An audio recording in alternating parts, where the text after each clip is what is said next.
4:14 a.m. on January 11, 1944, Major James Howard circled his P-51B Mustang 4 miles above Ostersleben, Germany, watching 30 German fighters plunge towards 60 unescorted B-17s below. The 33-year-old Howard had flown 86 combat missions in China with the Flying Tigers, but this marked only his 37th day flying the controversial new fighter that senior commanders labeled Suicidal for long-range escort. In the previous 4 months, the 8th Air Force had lost 180 bombers in only 3 missions after crossing the German border without fighter protection. The P-51B had entered combat just 5 weeks earlier with Howard's 354th Fighter Group, the first unit to test the unproven Merlin-powered aircraft over Germany. Pilots called it the Pioneer Mustang Group. Between August and October 1943, unescorted bomber losses had reached 60 aircraft per mission over targets such as Schweinfurt and Regensburg.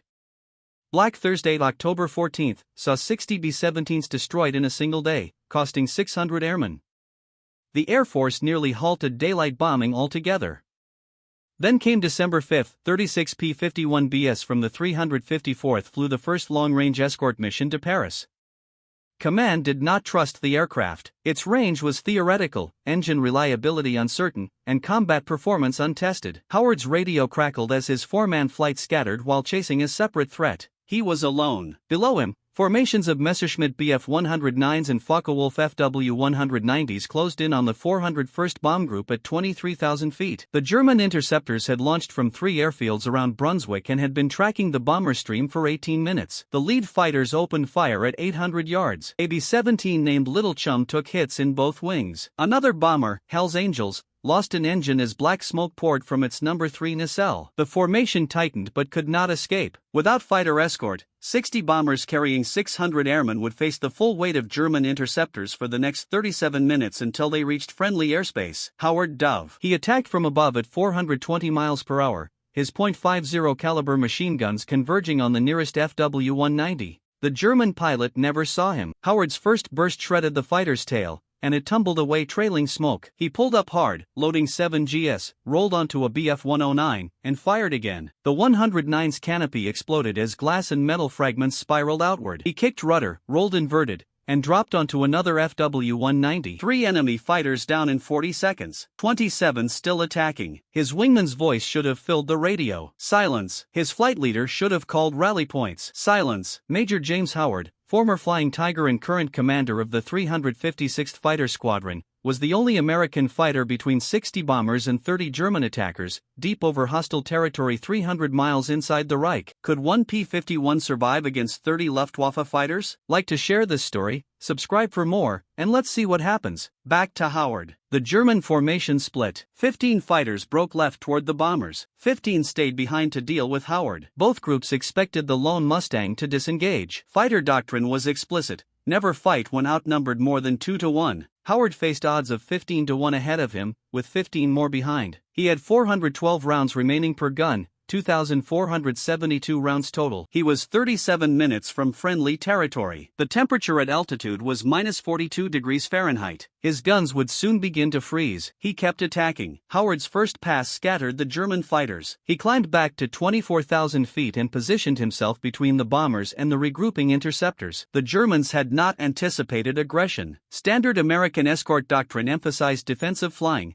staying close to bomber formations and guarding them like shepherds. Howard was hunting alone. 17, 3 Bf-109s came straight at him head-on. Closing speed exceeded 700 miles per hour. Both sides opened fire at 600 yards. Howard's tracers walked up the lead 109's nose. At that range, .50 caliber rounds carried 11,000 foot-pounds of energy each. The German fire passed wide. At 200 yards, the 109 broke left, trailing smoke from its Daimler-Benz engine as white coolant streamed into the winter sky. The other 2 fighters scattered. Howard reversed hard, pulled 8 GS, and blacked out briefly as blood drained from his brain. He recovered from the turn onto the tail of another FW-190. A 3-second burst, 90 rounds fired, and the 190's right wing folded at the root. 4 down. Inside the bomber formation, all-turret gunner Staff Sergeant William Thompson watched the lone Mustang carve through German fighters. Thompson had flown 19 missions from his cramped sphere beneath the B-17. He had seen P-47 Thunderbolts escort bombers to the German border before turning back. He had seen P-38 Lightning struggle at high altitude. He had never seen this. Thompson counted 6 separate attacks in 4 minutes. The P-51 never stopped moving. It dove, climbed, rolled, always placing itself between the bombers and the attackers. Thompson's pilot, Lieutenant Robert Johnson, keyed his radio and asked for the Mustang's call sign. There was no response. The lone fighter was too busy fighting. The P-51B carried 280 gallons of internal fuel and two 275-gallon drop tanks. Howard had burned through the external tanks on the way in. At combat power, internal fuel consumption ran 2.1 gallons per minute.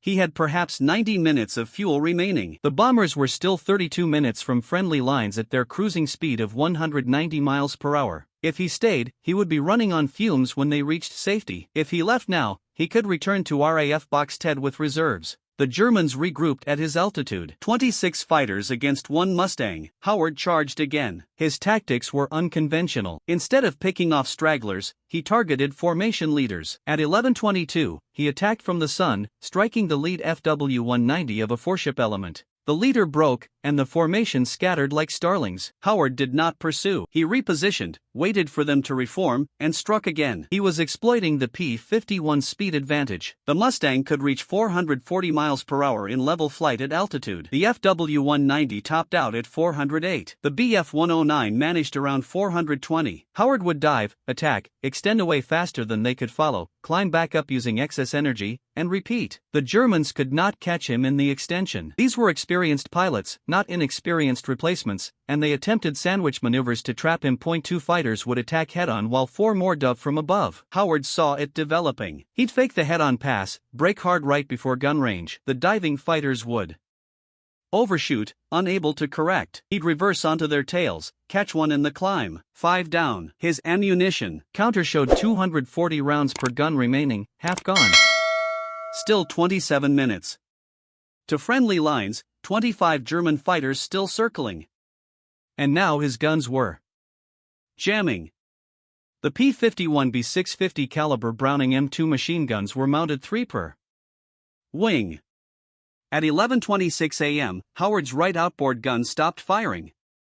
Frozen from altitude and rapid temperature changes during high-speed maneuvers, the gun had cycled too fast, overheated to 300 degrees, then hit -42 degrees air at 24,000 feet. Metal contracted, the bolt seized mid-cycle. Standard procedure was to break off when guns malfunctioned. Howard had 5 working guns and 24 German fighters, still threatening the bombers. He stayed. The Luftwaffe pilots were adjusting. They'd watched this lone Mustang for 13 minutes. These weren't novices. Several war Knights crosses. They'd survived years over France, Britain, Russia. They knew his patterns now. He attacked from above. He targeted leaders. He extended away fast using superior speed. So they changed tactics. 11:28, 8 FW-190s split into 2 4-ship formations. One stayed high as Beta 25,000 feet. One dropped low out of sight below the bombers at 18,000. They were setting up a bracket. When Howard dove on the high formation, the low formation would climb into his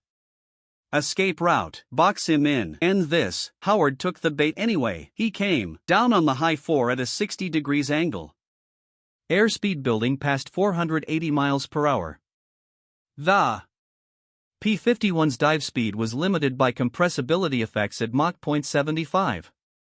He was pushing it. His 4 working wing guns and 2 nose guns poured fire into the lead FW-190. Armor piercing. Incendiary rounds walked from tail to cockpit.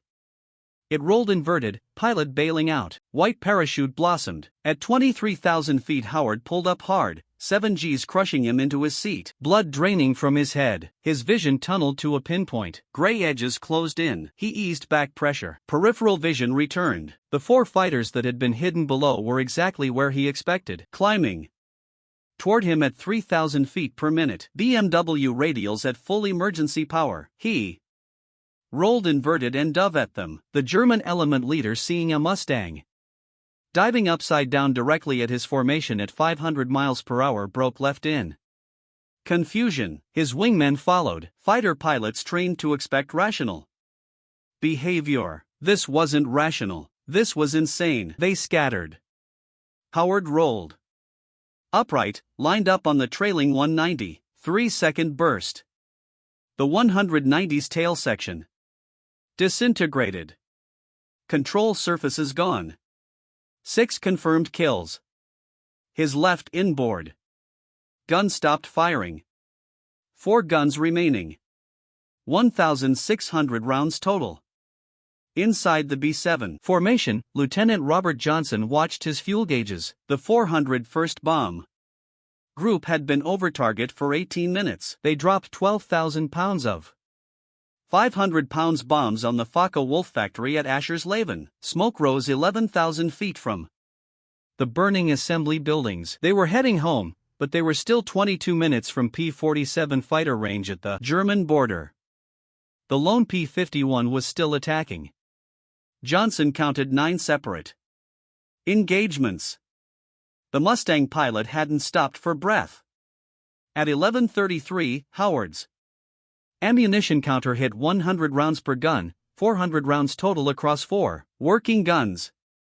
At his current rate of fire, 3-second burst, 90 rounds per attack. That gave him perhaps 4 more attacks, maybe 5 if he used 1-second burst. The Germans still had 22 fighters operational. They were forming up again, tighter this time. Rata pairs, finger 4 elements. They'd learned they wouldn't scatter anymore. They'd learned this Mustang pilot's tricks. Howard checked his fuel gauge. 73 gallons remaining. Enough to get home. Barely if he left now. The bombers were 19 minutes from safety. The German formation was diving toward them. 22 against 1. 4 working guns, 400 rounds, 73 gallons, minus 42 degrees. His hands were numb inside his gloves. He climbed to meet them head-on. 22 FW-190s and BF-109s dove at the bomber formation in 3 waves. The first wave, 8 fighters, targeted the lead squadron. The second wave, 7 fighters, went for the high squadron. The third wave, 7 fighters, positioned to catch any stragglers. It was textbook Luftwaffe doctrine. Overwhelming force, multiple attack axes, divide the escorts, destroy the bombers. There was only 1 escort. Howard hit the first wave Hedon at 11:34. He picked the leftmost FW-190, fired a 1-second burst. 30 rounds tracers converged. The 190's engine cowling shattered. Pieces flew back, hitting the cockpit. The fighter rolled away, trailing black smoke. 7 confirmed. Howard pulled up vertical, using his speed to climb above the second wave. They were committed to their attack run. Couldn't follow him up. He hammerhead at the top, dove back down onto their tails, lined up the trailing BF-109. 1-second burst. The 109's tail sheared off. 8 confirmed. His right inboard gun seized. 3 guns remaining. 310 rounds total. The third wave was climbing toward him. 7 fighters. Howard was out of airspeed and altitude advantage. He was below them now. They had the sun. They had numbers. They had working guns. Standard fighter tactics said, run, build speed, extend away, reset the engagement. Howard turned into them and climbed. The lead German pilot expected the Mustang to dive away. Instead, it was climbing straight at him, head-on.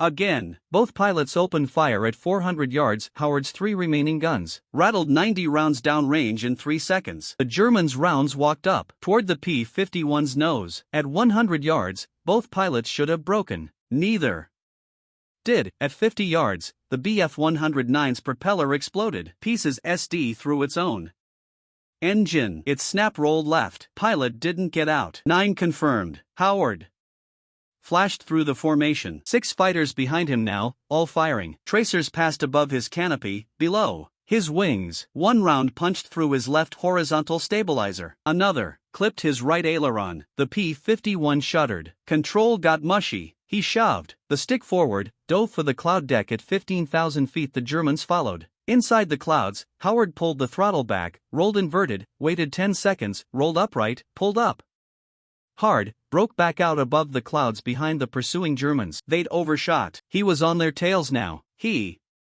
picked the last fighter in the string. A FW-190. 2C burst, 60 rounds. The 190's canopy blew off. Pilot slumped forward. The fighter entered a spin. 10 confirmed. His left wing gun seized. 2 guns remaining. 160 rounds. The formation was Scattered again. Howard climbed back to 24,000 feet. His fuel gauge showed 58 gallons. The bombers were 16 minutes from safety. He could see P-47 thunderbolts in the distance, black dots coming from the west, the relief force, but they were still 12 minutes away. The Germans were regrouping. 19 fighters left. They'd stopped trying to reach the bombers. They were focused on him now. All 19. One pilot, 2 guns, 160 rounds, 58 gallons. 12 minutes until help arrived. His oxygen system warning. Light flickered. Low pressure. His mask felt loose. He tightened the straps with numb fingers. The Germans formed up line of breast. All 19 coming straight at him. No fancy tactics anymore, just mass and firepower. Howard turned toward them. 19 German fighters in line of breast formation stretched across 2 miles of sky. When they opened fire, it would create a wall of lead half a mile wide. No evasion possible, no escape route. Just fly through it or die trying. Howard checked his ammunition counter. 160 rounds across 2 guns. 80 rounds per gun at 600 rounds per minute cyclic rate. That was 8 seconds of firing time per gun. 16 seconds total if you fired both simultaneously. The range closed 1,000 yards 800. The Germans opened fire at 700 yards, too early. Rounds fell away before reaching Howard's aircraft. He waited. 600 yards, 500, at 400 yards, he fired both guns. 3-second burst, 90 rounds expended, 70 remaining. His tracers converged on the center aircraft, a Bf-109. The fighters' wing route erupted. Fuel tank detonated. Orange fireball at 23,000 feet. The formation split around the explosion. Howard dove through the gap. 11 confirmed. He pulled up on the other side, rolled, climbed. The Germans reformed behind him. 18 left now. They were angry. This lone American had killed 11 of their comrades, destroyed 11 fighters, made fools of an entire Jagdgeschwader. They closed again. Tighter formation, no gaps this time. Howard's fuel gauge showed 49 gallons. His oxygen warning light was solid red now. Each breath came harder. Altitude was affecting him. Hypoxia crept in. His fingers tingled. His vision narrowed. He shook his head, focused. The bombers were 13 minutes from safety. P-47s were 9 minutes out. He had to hold for 9 more minutes. The Germans came again. Howard turned into them, fired his last 70 rounds in one long burst. 4 seconds. Both guns empty. Click, click, click. He saw strikes on a FW-190S cowling, but couldn't confirm the kill. The fighter broke away smoking. Might have been 12. Might not. 0 rounds remaining. The Germans knew. They'd counted his engagements, calculated his ammunition load. They knew he was Winchester. Out of ammo, defenseless. 18 German fighters closed on one unarmed P-51. They spread out, surrounded him. They'd finished this. Howard kept attacking. No guns, no ammunition, just speed and fury. He dove at the nearest Bf-109. The German pilot saw him coming, saw the Mustang's guns weren't firing, held his course, expected Howard to break off. Howard didn't break. He lined up on the 109's tail, close to 50 feet. The German broke first, dove away. Howard followed him down to 18,000 feet, stayed on his tail. The 109 leveled out, tried to extend, couldn't. The Mustang was faster. Howard closed to 20 feet. The German pilot looked back, saw the Mustang's propeller inches from his tail. He broke hard left, nearly stalled, recovered, dove for the deck. Howard climbed back up. 37 gallons of fuel, 12 minutes to safety, 8 minutes, until P-47S arrived. 17 German fighters left. They formed up again, came at him again. He turned into them again, guns empty, fuel low, oxygen failing. His hands shook on the stick, not from fear, from cold and hypoxia. The temperature was minus 44 degrees. His heater had failed 20 minutes ago. One unarmed P-51, 17 German fighters, 8 minutes. He kept fighting. 41 a.m. Howard dove at another Bf-109. No guns firing, just intimidation. The German held his course for 3 seconds, then broke. Howard followed him through the break, stayed on his tail through 2 full rolling scissors. The 109 pilot was good, but Howard was better. After 40 seconds of pure maneuvering, the German disengaged, dove away, gave up. One enemy fighter neutralized without firing a shot. Inside B-7 Hell's Angels, co-pilot Lieutenant James Wilson watched through his side window. The lone Mustang was still fighting. 27 minutes into the engagement, Wilson had counted 12 separate dogfights. The P-51 wasn't firing anymore, just chasing. The Germans kept breaking off. They thought it was a trap. They thought other Mustangs were hiding in the sun. There were no other Mustangs, just one pilot, one aircraft, zero ammunition. The German formation leader made a decision. Split the force. 8 fighters stayed high to engage the Mustang. 9 fighters dove for the bombers. If the American wanted to fight, fine, let him fight. But the bombers would die. Howard saw the split. He had to choose, fight the 8 or save the bombers from the 9. He couldn't do both. He turned toward the 9 diving fighters. He caught them at 19,000 feet, came in from their 7 o'clock high, lined up on the leader. Didn't fire because he couldn't. The German leader saw him coming, broke hard. Right, his wingman followed. The formation scattered. Howard picked another target close to 30 foot behind a FW-190. The German looked back, saw the Mustang. No muzzle flashes, but he broke anyway. Dove away. Howard chased 2 more fighters, got on their tails. They both disengaged. The 8 fighters that had stayed high were diving on him now. Howard pulled up to meet them. His air speed bled off. 190 knots, 170, 150. Stall speed was 120. He was hanging on his propeller. The Germans opened fire. At 200 yards, rounds passed below him. He kicked rudder, skidded left. More rounds. He shoved the nose down, dove away, built speed. 200 knots, 250, 300. He pulled back up. The Germans had overshot. His fuel gauge showed 28 gallons. Warning light flashing red. 5 minutes of fuel at combat power. Maybe 7 at cruise. The bombers were 7 minutes from safety. P-47s were 4 minutes out. He could see them clearly now. 36 Thunderbolts, black and white invasion stripes. Coming fast. At 11:44, the German formation leader called off the attack.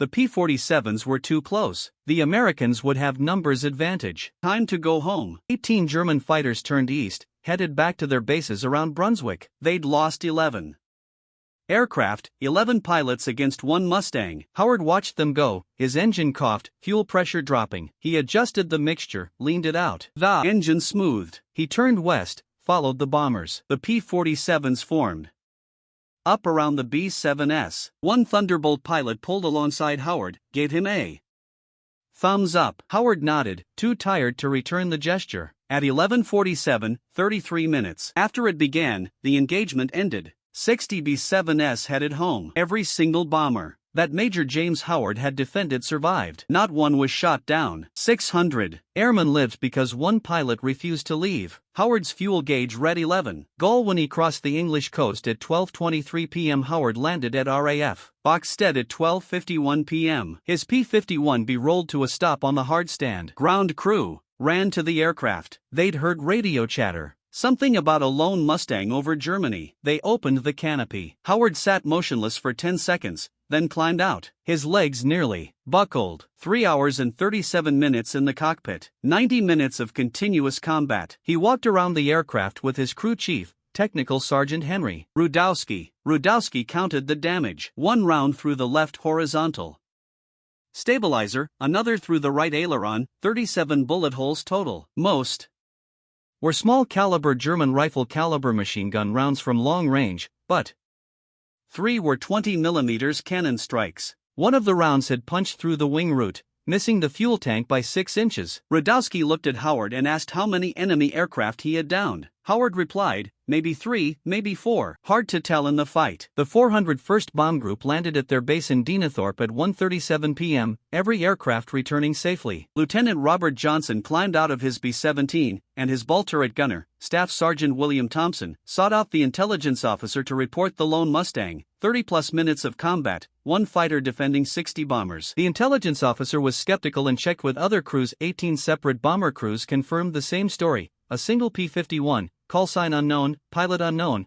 fighting alone for over half an hour. The 8th Air Force launched an investigation, examining mission logs. Only one P-51 from the 354th Fighter Group had remained with the bombers that long, aircraft number 436315, piloted by Major James H. Howard. Flight records confirmed he had landed with just 11 gallons of fuel remaining. Gun camera footage verified 11 confirmed kills. Multiple witnesses from bomber crews confirmed defensive actions that saved the formation. On January 13, just 2 days after the mission, Lieutenant General Ira Eaker, commander of the 8th Air Force, visited RAF Box Ted to interview Howard personally. Initially reluctant, Howard said he was simply doing his job. Pressed for details, he gave a brief account: 30 minutes of fighting, approximately 11 kills, ammunition expended, yet continued to attack. Eaker took notes and submitted a Medal of Honor recommendation that evening. The approval process moved rapidly. Normally, such recommendations took months, but Howard's was approved in 6 weeks. On March 6, 1944, Brigadier General Jesse Upton presented Major James Howard with the Medal of Honor at RAF Box Ted. The citation read, "For conspicuous gallantry and intrepidity above and beyond the call of duty in action with the enemy near Oschersleben, Germany, on January 11, 1944. Howard became the only fighter pilot in the European theater of operations to receive the Medal of Honor during World War II, not solely for shooting down 11 aircraft,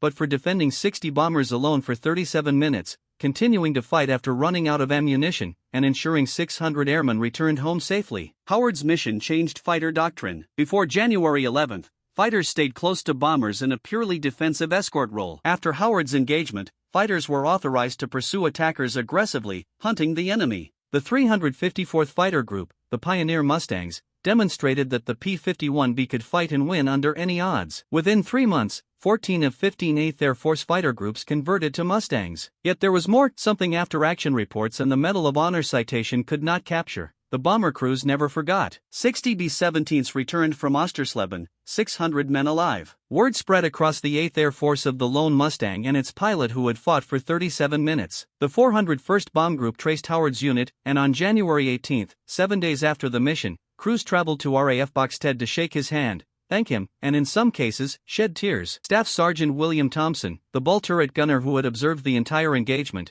told Howard he had counted every encounter, had never seen anything like it, and owed his life to that silver P-51. Thompson survived 23 more missions, returned to Pennsylvania, and named his first son James in honor of Howard. The 354th Fighter Group continued operations until May 8, 1945, V-Day, flying their final combat mission over Germany that morning. Their final tally, 701 aerial victories, more than any other American fighter group in the European theater. 42 pilots became aces, but the cost was high: 128 P-51s lost in combat, 60 pilots killed or missing, 54 captured. Howard flew 26 more combat missions after Oschersleben, shooting down 6 additional German aircraft, for a total of 17 kills. Yet he was never alone again. Fighter Command changed escort procedures following his mission. Solo operations ceased, flights stayed together in mutual support. Howard agreed with the policy, recognizing that what he had done on January 11 was necessary, not repeatable. The P-51 Mustang went on to become the dominant American fighter of the war. By December 1944, 14 of 15 8th Air Force fighter groups flew Mustangs, escorting bombers to Berlin and back across a 700-mile radius. The Luftwaffe could no longer hide. Allied fighters could strike anywhere in Germany. Bomber losses dropped from 9% per mission in October 1943 to less than 2% by spring 1944. The strategic bombing campaign that had nearly failed in 1943 succeeded in 1944, thanks to fighters like the P-51 and pilots like James Howard. Howard survived the war, returning to the United States in November 1944. The Army Air Forces offered him a position as a test pilot, which he accepted. He flew jets, tested carrier operations, and helped develop fighter tactics for the Korean War. Howard retired as a brigadier general in 1966 and passed away on March 18, 1995, at age 84. The legacy of the 354th Fighter Group endures. Every fighter pilot trains on the lessons Howard proved on January 11, 1944. Aggression wins fights, speed is survival, altitude is life insurance, and never leave your bombers unprotected. Sometimes, one pilot in the right place at the right moment can change everything. James Howard did more than save 600 lives that day. he demonstrated what one determined pilot in an untested fighter could achieve. He proved that innovation, courage, and skill could overcome impossible odds and set the standard by which every fighter pilot measures themselves. This is the story of the pioneer Mustang Group and the day one pilot defended 60 bombers alone over Germany. If this story inspired you, hit that like button, subscribe for more forgotten heroes of World War II, and drop a comment telling us where you're watching from. We read every single one.